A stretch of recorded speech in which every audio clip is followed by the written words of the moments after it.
গাধাকে সৃষ্টি করার পর তাকে বলা হলো সকাল থেকে সন্ধ্যা পর্যন্ত তাকে ক্লান্তিহীন পরিশ্রম করতে হবে, সারা জীবন তাকে পিঠে ভারী বোঝা বইতে হবে, খেতে পাবে শুধু ঘাস, আর তার মাথায় কোনো বুদ্ধি থাকবে না।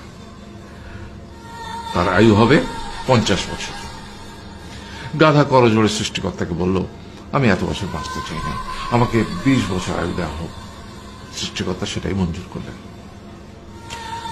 কুকুরকে যখন সৃষ্টি করা হলো তখন তাকে বলা হলো যে সে হবে মানুষের সবচেয়ে বড় বন্ধু, কিন্তু সে খাবে মানুষের উচ্ছিষ্ট, এবং তার আয়ু হবে 30 বছর।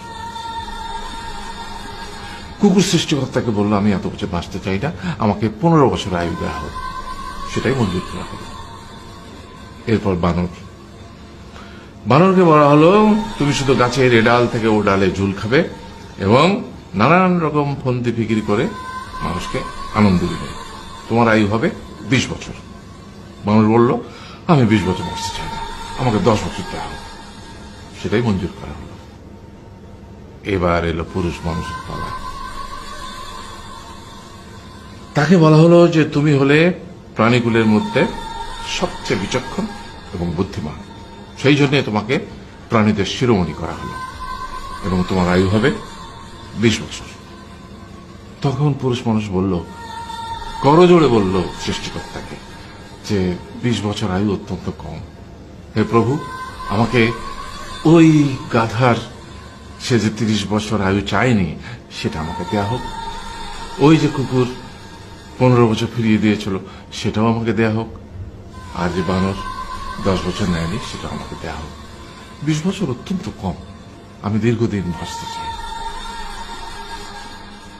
সৃষ্টিকর্তা সেটাও মঞ্জুর করলেন। তারপর কি হলো? সেই থেকে ছেলেরা পুরুষ মানুষ হিসেবে বাঁচে 20 বছর, তারপরের 30 বছর সংসারের বোঝা পিঠে করে বয়ে বেড়ায়, সেটা কার মতো? গাধার মতো। তারপরের 15 বছর সে তার ছেলে মেয়েরা যা দেয় সেই রকম ঠিক কুকুরের মতো উচ্ছিষ্ট খেয়ে বাঁচে। আর তারপরে বৃদ্ধ বয়সে ঠিক বানরের মতো, যেমন গাছের এডাল থেকে ওডাল ঝুল খায় বানর, তেমনি এই ছেলের বাড়ি থেকে ওই ছেলের বাড়ি, আর নানান রকম ফন্দি ফিকির করে তার নাতি নাতনিদের আনন্দ দেওয়ার চেষ্টা করে।